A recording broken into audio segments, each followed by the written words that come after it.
नमस्कार। स्वागत है आपका स्प्रेड पीस में। आज सुनिए मुंशी प्रेमचंद की लिखी कहानी ज्योति।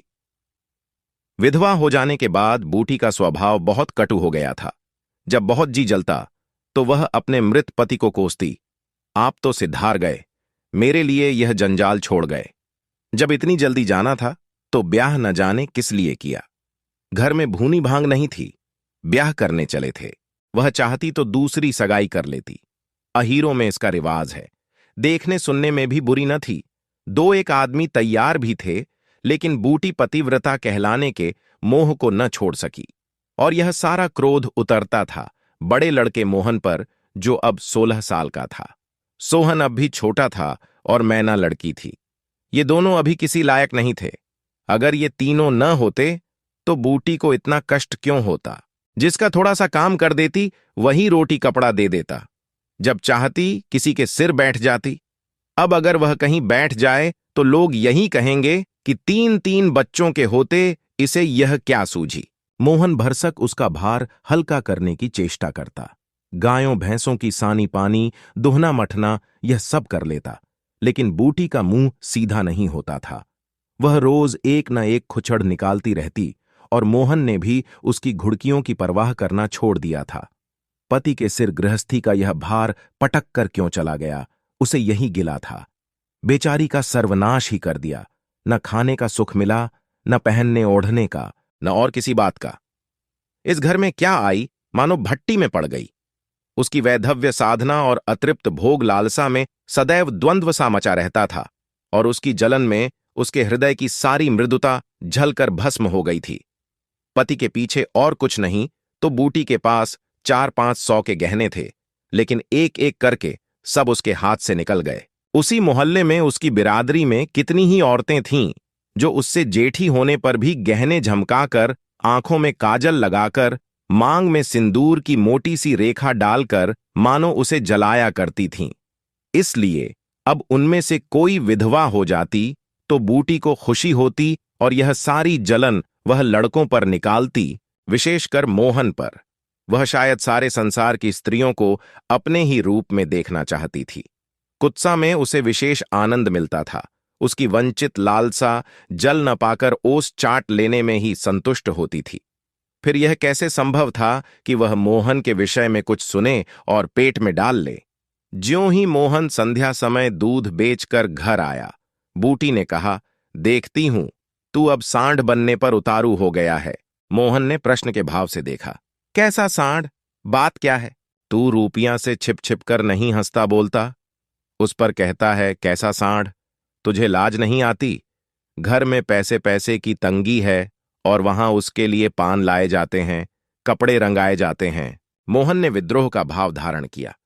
अगर उसने मुझसे 4 पैसे के पान मांगे तो क्या करता? कहता कि पैसे दे तो लाऊंगा। अपनी धोती रंगने को दी, उससे रंगाई मांगता। मोहल्ले में एक तू ही धन्ना सेठ है और किसी से उसने क्यों ना कहा। ये वह जाने, मैं क्या बताऊं। तुझे अब छैला बनने की सूझती है। घर में भी कभी 1 पैसे का पान लाया? यहां पान किसके लिए लाता? क्या तेरे घर में सब मर गए? मैं नहीं जानता था तुम पान खाना चाहती हो। संसार में 1 रुपया ही पान खाने के लिए जोग है। शौक सिंगार की भी तो उम्र होती है। बूटी जल उठी। उसे बुढ़िया कह देना उसकी सारी साधना पर पानी फेर देना था। बुढ़ापे में उन साधनों का महत्व ही क्या। जिस त्याग कल्पना के बल पर वह स्त्रियों के सामने सिर उठाकर चलती थी, उस पर इतना कुठाराघात। इन्हीं लड़कों के पीछे उसने अपनी जवानी धूल में मिला दी। उसके पति को मरे आज 5 साल हो गए। तब उसकी छड़ती जवानी थी। 3 बच्चे भगवान ने उसके गले मढ़ दिए। नहीं अभी वह है कै दिन की। चाहती तो आज वह भी ओठ लाल किए, पांव में महावर लगाए, अनवट बिछुए पहने मटकती फिरती। यह सब कुछ उसने इन लड़कों के कारण त्याग दिया और आज मोहन उसे बुढ़िया कहता है। रुपया उसके सामने खड़ा कर दिया जाए तो चूहिया सी लगे। फिर भी वह जवान है और बूटी बुढ़िया है। बोली, हां और क्या। मेरे लिए तो अब फटे चीथड़े पहनने के दिन हैं। जब तेरा बाप मरा तो मैं रुपया से 2 ही 4 साल बड़ी थी। उस वक्त कोई घर लेता तो तुम लोगों का कहीं पता न लगता। गली गली भीख मांगते फिरते। लेकिन मैं कह देती हूं, अगर तू फिर उससे बोला तो या तो तू ही घर में रहेगा या मैं ही रहूंगी।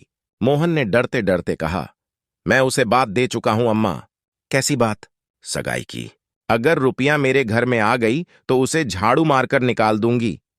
यह सब उसकी मां की माया है। वह कुटनी मेरे लड़के को मुझसे छीन लेती है। रांड से इतना भी नहीं देखा जाता। चाहती है कि उसे सौत बनाकर छाती पर बैठा दे। मोहन ने व्यथित कंठ में कहा। अम्मा, ईश्वर के लिए चुप रहो। क्यों अपना पानी आप खो रही हो? मैंने तो सोचा था 4 दिन में मैना अपने घर चली जाएगी, तुम अकेली पड़ जाओगी, इसलिए उसे लाने की बात सोच रहा था। अगर तुम्हें बुरा लगता है तो जाने दो। तू आज से यहीं आंगन में सोया कर और गायें भैंसें बाहर पड़ी रहेंगी। पड़ी रहने दे, कोई डाका नहीं पड़ा जाता। मुझ पर तुझे इतना संदेह है? हाँ। तो मैं यहां ना सोऊंगा। तो निकल जा घर से। हाँ, तेरी यही इच्छा है तो निकल जाऊंगा। मैना ने भोजन पकाया। मोहन ने कहा, मुझे भूख नहीं है। बूटी उसे मनाने नहीं आई। मोहन का युवक हृदय माता के इस कठोर शासन को किसी तरह स्वीकार नहीं कर सकता। उसका घर है, ले ले। अपने लिए वह कोई दूसरा ठिकाना ढूंढ निकालेगा। रुपया ने उसके रूखे जीवन में एक स्निग्धता भर दी थी। जब वह एक अव्यक्त कामना से चंचल हो रहा था, जीवन कुछ सूना सूना लगता था, रुपया ने नव वसंत की भांति आकर उसे पल्लवित कर दिया। मोहन को जीवन में एक मीठा स्वाद मिलने लगा। कोई काम करना होता, पर ध्यान रुपया की ओर लगा रहता। सोचता, उसे क्या दे दे कि वह प्रसन्न हो जाए। अब वह कौन मुंह लेकर उसके पास जाए? क्या उससे कहे कि अम्मा ने मुझे तुझसे मिलने को मना किया है? अभी कल ही तो बरगद के नीचे दोनों में कैसी कैसी बातें हुई थीं। मोहन ने कहा था, रूपा, तुम इतनी सुंदर हो, तुम्हारे 100 गाहक निकल आएंगे। मेरे घर में तुम्हारे लिए क्या रखा है? इस पर रुपया ने जो जवाब दिया था, वह तो संगीत की तरह अब भी उसके प्राण में बसा हुआ था। मैं तो तुम्हें चाहती हूं मोहन, अकेले तुम्हें। परगने के चौधरी हो जाओ, तब भी मोहन हो। मजूरी करो, तब भी मोहन हो। उसी रुपया से आज वह जाकर कहे, मुझे अब तुमसे कोई सरोकार नहीं है। नहीं, यह नहीं हो सकता। उसे घर की परवाह नहीं है। वह रुपया के साथ मां से अलग रहेगा। इस जगह न सही, किसी दूसरे मोहल्ले में सही। इस वक्त भी रुपया उसकी राह देख रही होगी। कैसे अच्छे बीड़े लगाती है। कहीं अम्मा सुन पाएं कि वह रात को रुपया के द्वार पर गया था तो प्राण ही दे दें प्राण। अपने भाग का बखान तो नहीं करती कि ऐसी देवी बहू मिल जाती है। न जाने क्यों रुपया से इतना चिढ़ती है। वह जरा पान खा लेती है, जरा साड़ी रंगकर पहनती है, बस यही तो। चूड़ियों की झंकार सुनाई दी। रुपया आ रही है। हां, वही है। रुपया उसके सिरहाने आकर बोली, सो गए क्या मोहन? घड़ी भर से तुम्हारी राह देख रही हूं, आए क्यों नहीं? मोहन नींद का मक्कर किए पड़ा रहा। रुपया ने उसका सिर हिलाकर फिर कहा, क्या सो गए मोहन? उन कोमल उंगलियों के स्पर्श में क्या सिद्धि थी, कौन जाने। मोहन की सारी आत्मा उन्मत्त हो उठी। उसके प्राण मानो बाहर निकलकर रुपया के चरणों में समर्पित हो जाने के लिए उछल पड़े। देवी वरदान के लिए सामने खड़ी है। सारा विश्व जैसे नाच रहा है। उसे मालूम हुआ जैसे उसका शरीर लुप्त हो गया है। केवल वह एक मधुर स्वर की भांति विश्व की गोद में चिपटा हुआ उसके साथ नृत्य कर रहा है। रुपया ने कहा, अभी से सो गए क्या जी? मोहन बोला, हां, जरा नींद आ गई थी रूपा। तुम इस वक्त क्या करने आई हो? कहीं अम्मा देख लें तो मुझे मार ही डालें। तुम आज आए क्यों नहीं? आज अम्मा से लड़ाई हो गई। क्या कहती थीं? कहती थीं, रुपया से बोलेगा तो मैं प्राण दे दूंगी। तुमने पूछा नहीं? रुपया से क्यों चिढ़ती हो? अब उनकी बात क्या कहूं रूपा, वह किसी का खाना पहनना नहीं देख सकती। अब मुझे तुमसे दूर रहना पड़ेगा। मेरा जी तो ना मानेगा। ऐसी बात करोगी तो मैं तुम्हें लेकर भाग जाऊंगा। तुम मेरे पास एक बार रोज आया करो, बस, और मैं कुछ नहीं चाहती।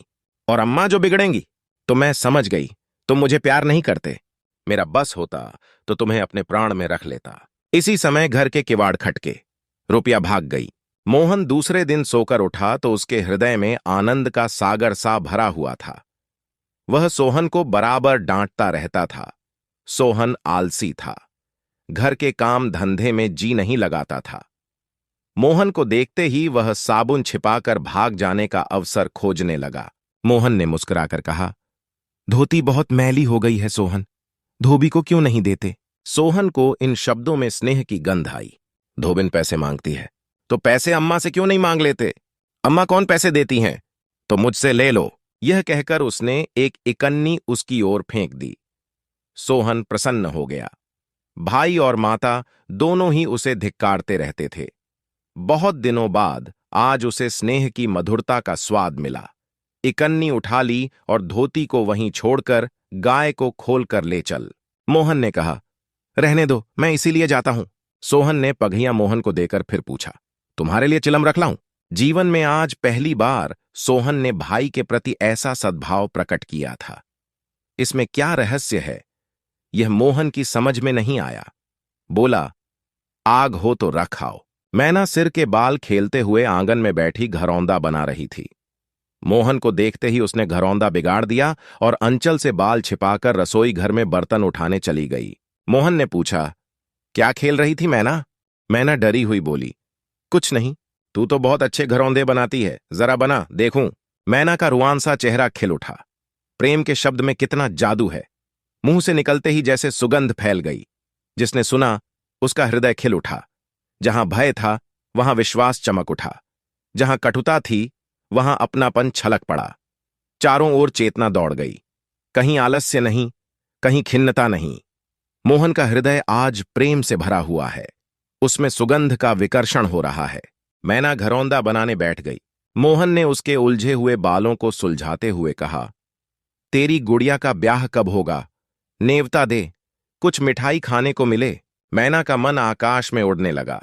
जब भैया पानी मांगे तो वह लोटे को राख से खूब चमचम करके पानी ले जाएगी। अम्मा पैसे नहीं देती। गुड्डा तो ठीक हो गया है, टीका कैसे भेजूं? कितने पैसे लेगी? 1 पैसे के बतासे लूंगी और 1 पैसे का रंग। जोड़े तो रंगे जाएंगे कि नहीं? तो 2 पैसे में तेरा काम चल जाएगा। हाँ, 2 पैसे दे दो भैया तो मेरी गुड़िया का ब्याह धूमधाम से हो जाए। मोहन ने 2 पैसे हाथ में लेकर मैना को दिखाए। मैना लपकी। मोहन ने हाथ ऊपर उठाया। मैना ने हाथ पकड़कर नीचे खींचना शुरू किया। मोहन ने उसे गोद में उठा लिया। मैना ने पैसे ले लिए और नीचे उतरकर नाचने लगी। फिर अपनी सहेलियों को विवाह का नेवता देने के लिए भागी। उसी वक्त बूटी गोबर का झांवा लिए आ पहुंची। मोहन को खड़े देखकर कठोर स्वर में बोली, अभी तक मटरगश्ती ही हो रही है, भैंस कब दुही जाएगी? आज बूटी को मोहन ने विद्रोह भरा जवाब नहीं दिया। जैसे उसके मन में माधुर्य का कोई सोता सा खुल गया हो। माता को गोबर का बोझ लिए देखकर उसने झांवा उसके सिर से उतार लिया। बूटी ने कहा, रहने दे, जाकर भैंस दो, मैं तो गोबर लिए जाती हूं। तुम इतना भारी बोझ क्यों उठा लेती हो? मुझे क्यों नहीं बुझला लेती? माता का हृदय वात्सल्य से गदगद हो उठा। तू जा, अपना काम देख, मेरे पीछे क्यों पड़ता है? गोबर निकालने का काम मेरा है। और दूध कौन दुहेगा? वह भी मैं करूंगा। तू इतना बड़ा जोधा है कि सारे काम कर लेगा। जितना कहता हूं उतना कर लूंगा। तो मैं क्या करूंगी? तुम लड़कों से काम लो जो तुम्हारा धर्म है। मेरी सुनता है कोई? आज मोहन बाजार से दूध पहुंचाकर लौटा तो पान, कथा, सुपारी, एक छोटा सा पानदान और थोड़ी सी मिठाई लाया।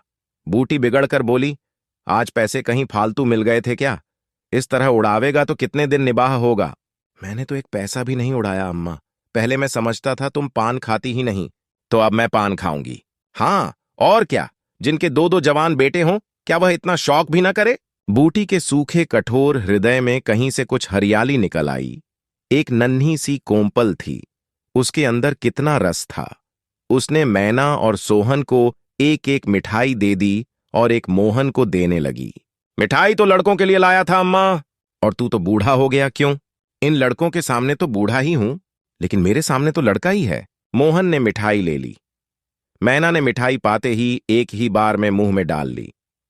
वह मिठाई का स्वाद जीभ पर छोड़कर कब की गायब हो चुकी थी। मोहन को ललचाई आंखों से देखने लगी। मोहन ने आधा लड्डू तोड़कर मैना को दे दिया। एक मिठाई धोने में बची थी। बूटी ने उसे मोहन की तरफ बढ़ाकर कहा, लाया भी तो इतनी सी मिठाई, ये ले लें। मोहन ने आधी मिठाई मुंह में डालकर कहा, वह तुम्हारा हिस्सा है अम्मा। तुम्हें खाते देखकर मुझे जो आनंद मिलता है उसमें मिठास से ज्यादा स्वाद है। उसने आधी मिठाई सोहन और आधी मोहन को दे दी। फिर पानदान खोलकर देखने लगी। आज जीवन में पहली बार उसे यह सौभाग्य प्राप्त हुआ। धन्य भाग कि पति के राज्य में जिस विभूति के लिए तरसती रही वह लड़के के राज्य में मिली। पानदान में कई कुल्हियां हैं, और देखो, 2 छोटी छोटी चिमचियां भी हैं। ऊपर कड़ा लगा हुआ है, जहां चाहो लटका कर ले जाओ। ऊपर की तश्तरी में पान रखे जाएंगे। ज्यों ही मोहन बाहर चला गया, उसने पानदान को मांज धोकर उसमें छूना, कथा भरा, सुपारी काटी, पान को भिगोकर तश्तरी में रखा। फिर एक बीड़ा लगाकर खाया। उस बीड़े के रस ने जैसे उसके वैधव्य की कटुता को स्निग्ध कर दिया। मन की प्रसन्नता व्यवहार में उदारता बन जाती है। अब वह घर में नहीं बैठ सकती। उसका मन इतना गहरा नहीं कि इतनी बड़ी विभूति उसमें जाकर गुम हो जाए। एक पुराना आईना पड़ा हुआ था। उसने उसमें मुंह देखा। ओठों पर लाली है। मुंह लाल करने के लिए उसने थोड़े ही पान खाया है। धनिया ने आकर कहा, काकी, तनिक रस्सी दे दो, मेरी रस्सी टूट गई है। कल बूटी ने साफ कह दिया था, मेरी रस्सी गांव भर के लिए नहीं है, रस्सी टूट गई है तो बनवा लो। आज उसने धनिया को रस्सी निकालकर प्रसन्न मुख से दे दी और सद्भाव से पूछा, लड़के के दस्त बंद हुए कि नहीं? धनिया ने उदास मन से कहा, नहीं काकी, आज तो दिन भर दस्त आए, जाने दांत आ रहे हैं। पानी भर ले तो चल जरा देखूं, दांत ही हैं कि कुछ और फसाद है, किसी की नजर वज्र तो नहीं लगी। अब क्या जाने काकी, कौन जाने किसी की आंख फूटी हो। चौंचाल लड़कों को नजर का बड़ा डर रहता है। जिसने चुमकार कर बुलाया झट उसकी गोद में चला जाता है, ऐसा हंसता है कि तुमसे क्या कहूं। कभी कभी मां की नजर भी लग जाया करती है। ऐ नौज काकी, भला कोई अपने लड़के को नजर लगाएगा, यही तो तू समझती नहीं, नजर आप ही लग जाती है। धनिया पानी लेकर आई तो बूटी उसके साथ बच्चे को देखने चली। तू अकेली है, आजकल घर के काम धंधे में बड़ा अंडस होता होगा। नहीं काकी, रुपया आ जाती है, घर का कुछ काम कर देती है, नहीं तो अकेले मेरी मरण हो जाती। बूटी को आश्चर्य हुआ। रुपया को उसने केवल तितली समझ रखा था। रुपया? हाँ काकी, बेचारी बड़ी सीधी है, झाड़ू लगा देती है, चौका बर्तन कर देती है, लड़के को संभालती है। गाढ़े समय में कौन किसी की बात पूछता है काकी? उसे तो अपने मिस्सी काजल से छुट्टी ना मिलती होगी। यह तो अपनी अपनी रुचि है काकी। मुझे तो इस मिस्सी काजल वाली ने जितना सहारा दिया उतना किसी भक्तिन ने न दिया। बेचारी रात भर जागती रही, मैंने कुछ दे तो नहीं दिया। हां, जब तक जीऊंगी उसका जस गाऊंगी। तो उसके गुण अभी नहीं जानती धनिया। पान के लिए पैसे कहां से आते हैं, किनारदार साड़ियां कहां से आती हैं, मैं इन बातों में नहीं पड़ती काकी। फिर शौक सिंगार करने को किसका जी नहीं चाहता, खाने पहनने की यही तो उम्र है। धनिया ने बच्चे को खटोले पर सुला दिया। बूटी ने बच्चे के सिर पर हाथ रखा, पेट में धीरे धीरे उंगली गड़ाकर देखा, नाभि पर हींग का लेप करने को कहा। रुपया बेनियां लाकर उसे झलने लगी। बूटी ने कहा, ला, बेनियां मुझे दे दे, मैं डुला दूंगी तो क्या छोटी हो जाऊंगी? तू दिन भर यहां काम धंधा करती है, थक गई होगी। तुम इतनी भली मानस हो, और यहां लोग कहते थे वह बिना गाली के बात नहीं करती, मारे डर के तुम्हारे पास ना आई। बूटी मुस्कुराई। लोग झूठ तो नहीं कहते, मैं आंखों की देखी मानूं या कानों की सुनी? कह तो दी होगी। दूसरी लड़की होती तो मेरी ओर से मुंह फेर लेती, मुझे जलाती, मुझसे ऐंठती। इसे तो जैसे कुछ मालूम ही ना हो सकता है कि मोहन ने इससे कुछ कहा ही ना हो। हां, यही बात है। आज रुपया बूटी को बड़ी सुंदर लगी। ठीक तो है, अभी शौक सिंगार ना करेगी तो कब करेगी? शौक सिंगार इसलिए बुरा लगता है कि ऐसे आदमी अपने भोग विलास में मस्त रहते हैं। किसी के घर में आग लग जाए उनसे मतलब नहीं, उनका काम तो खाली दूसरों को रिझाना है। जैसे अपने रूप की दुकान सजाए, राह चलतों को बुलाती हों कि जरा इस दुकान की सैर भी करते जाइए।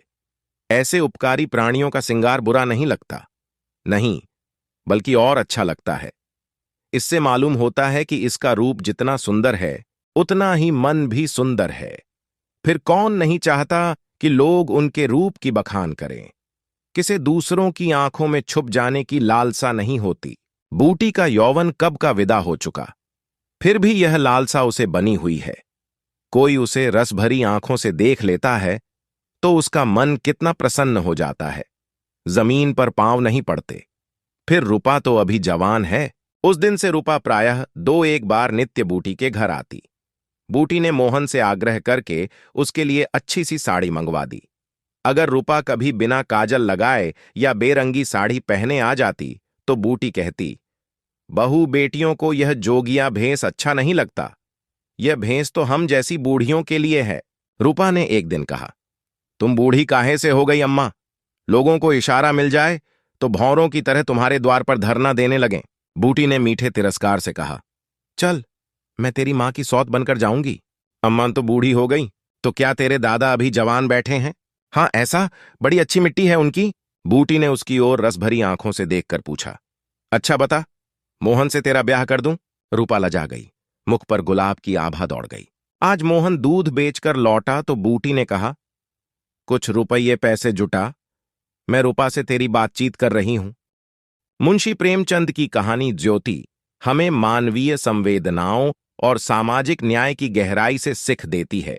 यह कहानी विशेष रूप से स्त्री शिक्षा और सामाजिक भेदभाव की महत्वपूर्ण समस्याओं पर ध्यान केंद्रित करती है।